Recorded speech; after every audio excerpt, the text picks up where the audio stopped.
wabarakatuh dan salam sejahtera. Bismillahirrahmanirrahim. Alhamdulillahirabbil alamin wassalatu wassalamu ala asyrafil anbiya'i wal mursalin wa ala alihi wa sahbihi ajma'in. Subhanaka la ilma lana illa ma 'allamtana innaka antal alimul hakim. Rabbi shrah li sadri wa yassir li amri wahlul 'uqdatam min lisani yafqahu qawli. Rabbi yassir wa la tu'assir, Rabbi tamimil khair. Amma ba'd. Saya Muhammad Haziq bin Aziz, murid dari kelas 6 Universiti Malaya. Mengapa saya perlu dipilih sebagai ahli jawatan kuasa tertinggi pengawas? Kerana saya ingin melatih diri saya supaya lebih berdisiplin dan bertanggungjawab.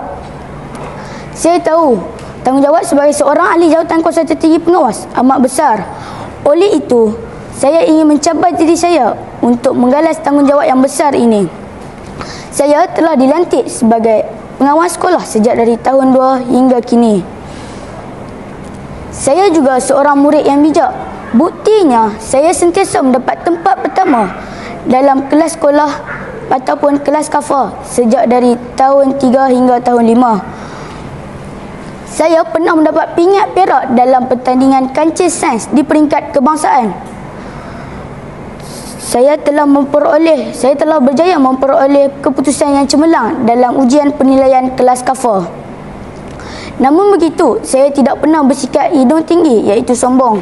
Malah, saya sering mengajar rakan-rakan saya yang tidak memahami apa yang telah diajar oleh guru di hadapan. Bab kata pepatah, diam di puncak, jangan terlalu tinggi terbang. Selain itu, dalam bidang agama pula, saya mempunyai ciri-ciri kepimpinan yang tinggi. Pada setiap pagi, saya akan memimpin bacaan doa belajar. Saya juga sering menjadi khalifah bacaan Yasin pada setiap hari Khamis. Di samping itu, saya mempunyai sahsiah yang terpuji. Oleh itu, saya telah dinobatkan sebagai duta sahsiah sesi 2023-2024. Saya berharap guru-guru dapat memilih saya untuk menjadi ahli jawatan kuasa tertinggi pengawas.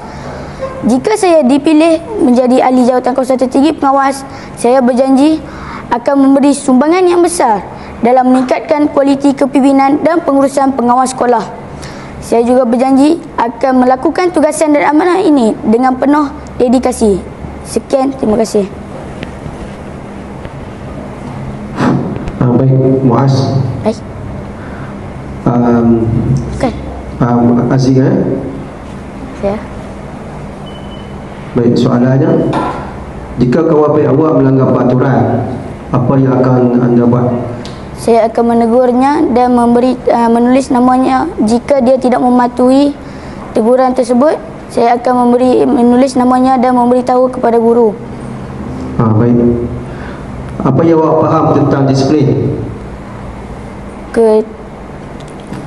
Keterampilan dan adab murid, adab dan sahsiah murid.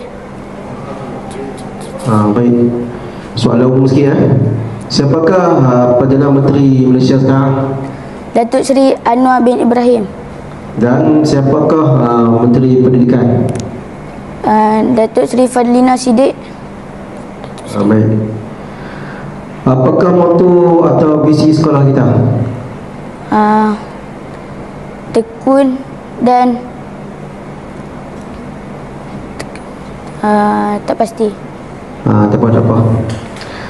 Jika ada murid bergaduh di hadapan anda, apa tindakan yang akan anda ambil?